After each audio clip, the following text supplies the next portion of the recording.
Welcome to this explainer for the Global Issues Daily. You know, when we look up at the night sky, we usually think of space as this vast, peaceful void. But the reality? It's actually far more violent and dynamic. Today, we're investigating the catastrophic cosmic collisions that literally wrote our planet's history. We're going to examine the undeniable evidence left behind by celestial giants, strikes that completely redefine the trajectory of life on Earth. So, what happens when a rock the size of Mount Everest hits Earth? To truly grasp the sheer magnitude of these events, we've got to completely scale up our imagination. We aren't just talking about a boulder falling from the sky. We're talking about an object with the mass of an entire mountain range traveling at hypervelocity. At speeds exceeding tens of thousands of kilometers an hour, the kinetic energy involved is almost incomprehensible to the human mind. When an object of that massive scale interacts with our atmosphere and crust, the laws of physics dictate an immediate, apocalyptic transfer of energy. If you've ever looked through a telescope, you've seen that the moon's surface is practically covered in thousands of impact craters. They're perfectly preserved up there in the pristine vacuum of space. Well, Earth is sitting right in the exact same cosmic shooting gallery. But our planet has a highly active, constantly turning geology. Tectonic shifts, relentless volcanic activity, and constant erosion from wind and oceans, they all act like a giant cosmic eraser, continuously hiding our world's violent past from plain sight.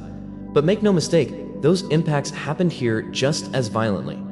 A strike of this magnitude doesn't just wipe out a city or even a continent, it triggers an apocalyptic event across the entire globe.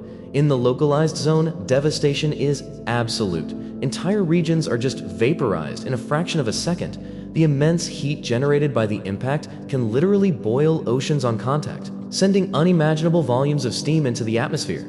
Then, millions of tons of pulverized rock and molten debris are launched into the stratosphere, blocking out the sun and plunging the planet into a pitch-black, freezing darkness that can last for years. Part 1. Vredenfort, the oldest scar. Picture this, 2 billion years ago. Earth was, well, an entirely alien world compared to what we know today. There were no forests, no animals, absolutely no complex life. The oceans were dominated entirely by microscopic, single-celled organisms. So, when a 15-kilometer-wide leviathan slammed into what is now South Africa, it didn't wipe out advanced civilizations or massive dinosaurs, it shocked the very foundation of a nascent, evolving world. This strike became a profound geological anomaly that fundamentally altered the bedrock of the African continent. To put this into a modern geopolitical perspective, if you took the largest, most devastating nuclear device ever detonated by humanity, and then multiplied its destructive yield by millions, you'd only just begin to approach the raw energy unleashed at Vredenfort. The sheer force was so unimaginably high that the very crust of the Earth behaved like a liquid upon impact, rippling outward in massive, towering waves of solid rock. The crater this thing left behind was a staggering 300 kilometers wide. Honestly, if you were standing right in the middle of it today, the curvature of the Earth and the vast distance to the rim would prevent you from even realizing you were inside a crater. It's completely incomprehensible from ground level. In fact, it wasn't until the era of satellite imagery that the true, terrifying scale of this immense 300-kilometer scar was fully mapped and appreciated by scientists. Now, because Earth is a living, breathing planet, the original towering rims of Vredenfort have been worn down by 2 billion years of relentless rain, wind, and river flows. Yet, the deep underlying rock structures, shocked and mutated by all that immense pressure, they remain intact. These microscopic deformations in the bedrock provide us with a perfect geological record. It's like a frozen snapshot of a cataclysmic second in deep time. Part 2. Sudbury, a wealthy disaster. Alright, let's jump to another location. Imagine a massive celestial body, most likely a giant comet made of ice and rock, slamming into the primordial Canadian Shield 1.5 billion years ago. The kinetic energy was so overwhelmingly intense that it physically melted the Earth's crust, creating this churning, boiling sea of superheated magma. For thousands of years after the impact, the Sudbury Basin was a literal hellscape. We're talking about a vast ocean of toxic gases and a glowing red rock, utterly hostile to any conceivable form of life. But here's where it gets really fascinating. As that massive pool of magma slowly cooled over millions of years, the heavy elements within it, like nickel, copper, and platinum, separated and settled into concentrated deposits. Fast forward to the 19th and 20th centuries, and humans stumbled upon these incredibly rich veins of ore. Today, this ancient impact zone is actually one of the most productive mining regions on the entire planet, supplying the raw materials that build our modern infrastructure, our electronics, and even our green technologies. We live on a space gift. That's a local saying up in Sudbury, and it perfectly hits the nail on the head. It captures the irony of building a thriving economy on the ashes of cosmic destruction. It's a profound paradox, isn't it? The very tools and technologies we use today, the structural integrity of our modern world, are directly derived from a cataclysm that sought to destroy the Earth 1.5 billion years ago. The people of Sudbury are literally mining the remnants of a cosmic intervention. Part 3. Chicxulub, the dinosaur killer. So, for over 150 million years, dinosaurs were the absolute masters of the Earth. They'd adapted to every environment, evolving into these apex predators and towering herbivores. They must have seemed completely invincible, but their reign wasn't ended by disease, or gradual climate change, or even competition. It ended abruptly, violently, and entirely without warning when a 10-kilometer-wide asteroid came screaming into the shallow waters of what is now the Gulf of Mexico.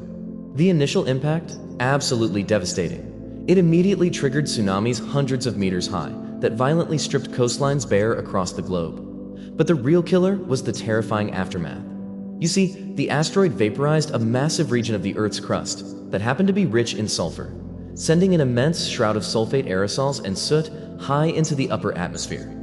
This global shroud effectively blocked out the sun. Without sunlight, global photosynthesis just stopped. The plants died.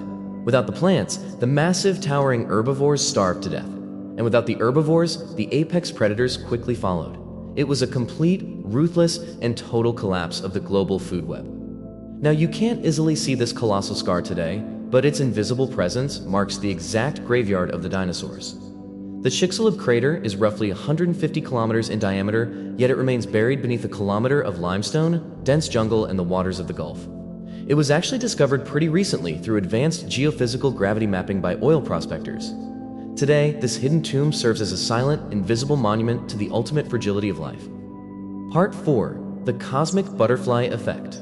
Think about this for a second. Earth is spinning at over 16 kilometers per hour at the equator, and it's orbiting the sun at over 100,000 kilometers per hour. The margin of error for our existence is incredibly, unbelievably fragile.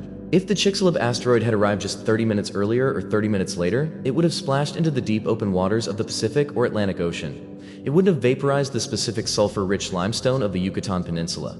The sun might not have been blocked. The global winter might not have ever happened. Our entire civilization, literally everything we are, is the direct result of exactly where and when that specific space rock landed. Because the dinosaurs were wiped out, tiny rat-like mammals were able to emerge into a world suddenly devoid of large predators. They adapted, giving rise to primates and ultimately to us. Every city we've built, every piece of art we've created, and every scientific discovery we've made hinges on the precise orbital mechanics of a single rock 65 million years ago.